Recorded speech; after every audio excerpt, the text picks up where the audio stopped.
They trained us to face all our difficulties that way. How? All right, do you remember in school when we were just school children? And sometimes and people feeling alienated from other people, feeling like people weren't there for them, or feeling like they don't know how to ask for help. Because when we were dealing with those struggles, they didn't teach us how to ask for help. Who could ask for help on a test? I don't know. I don't remember ever be like, you need help on a test, just ask me and I'll help you out. No, I just remember you gonna pass or fail.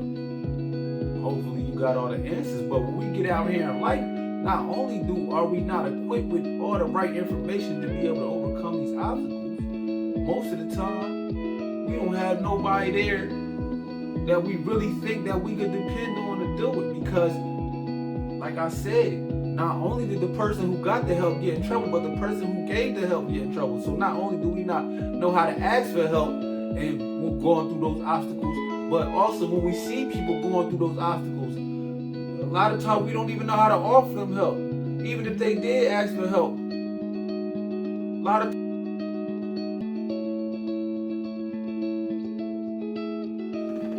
just had to do another quick video piece.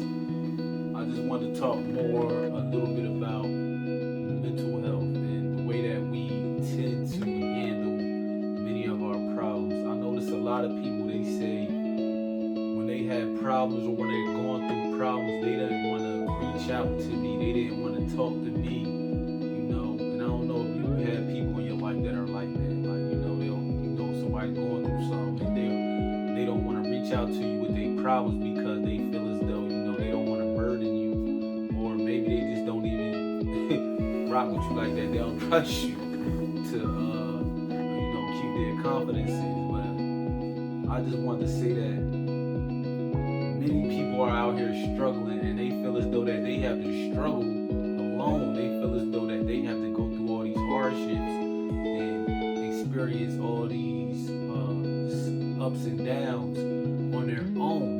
And I was thinking as I was meditating,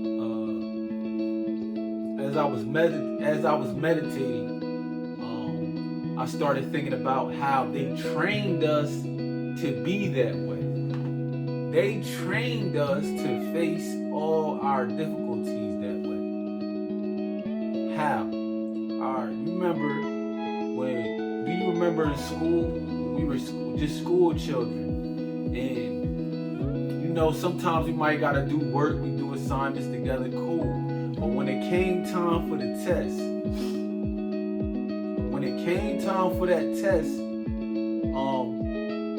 you weren't allowed to do it in a group. You were never allowed to test as a group, as a unit. You were only allowed to take the test to go through it by yourself. You had to take the test by yourself. If somebody got caught trying to help you get the right answer, what would happen to you? They say you cheated, right? You didn't cheat though. That's not cheating. That's not what cheating is. But that's how they teach us to use that word. Oh, you cheated.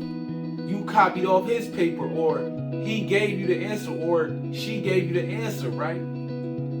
That's how they teach us every day.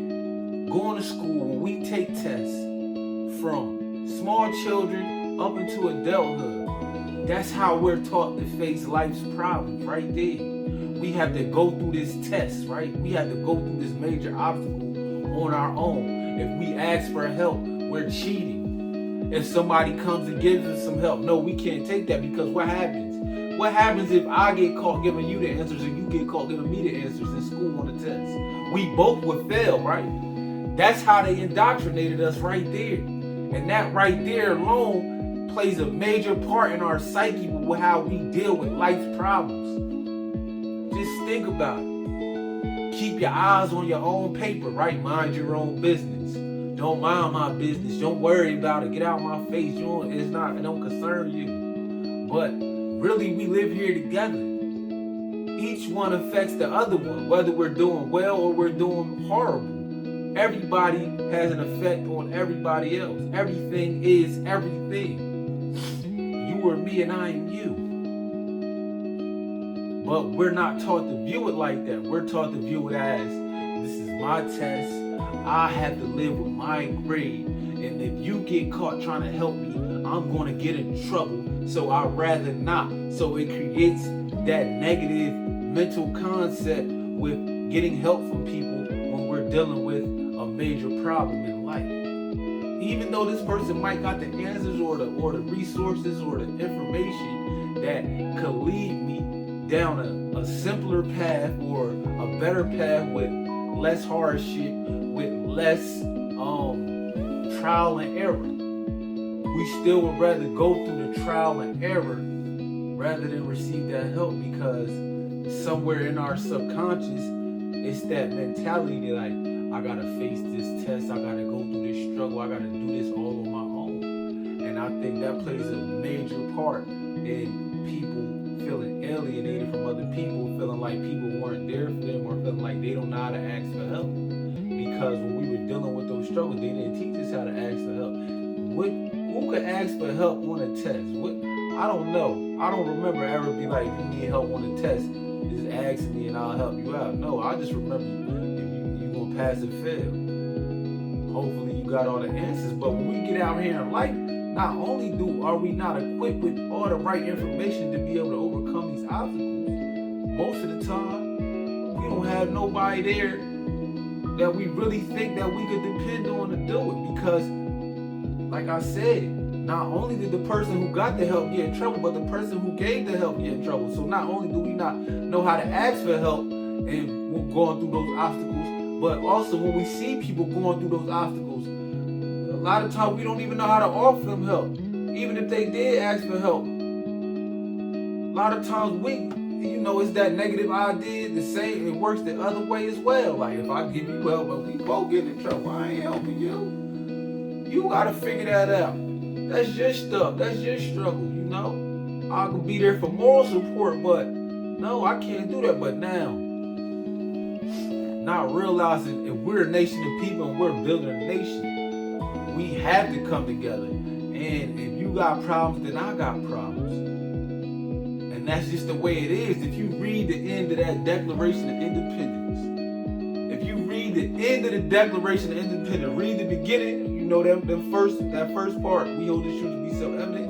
I mean, you can read the whole thing, but the main things I tend to focus on are the beginning and that ending part. We pledge our lives. We pledge our lives. Our property and our sacred honor. That's what they pledged in their cause to get their independence. That's what was at stake for them. That's how big it was to them. Meanwhile, these guys out here, if a brother won't even risk a job to stand up for what's right. And if the brother do risk a job, they like, you stupid. You should have took that money. They was gonna pay you all that. You should have said your ass there and did all that.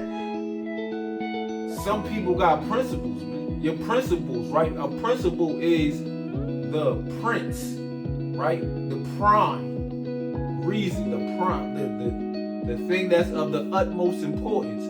That's your principle, right? That's your priority. That's what comes first. So what comes first?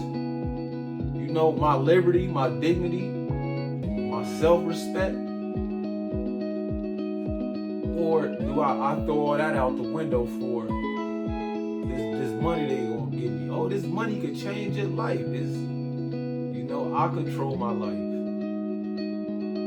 So I just wanted to talk about that real quick. If you got any feedback, I'll be interested to hear what you think. That was just the way that I see it. I ain't saying it's necessarily how you should see it. I just felt like sharing that with y'all today. Peace.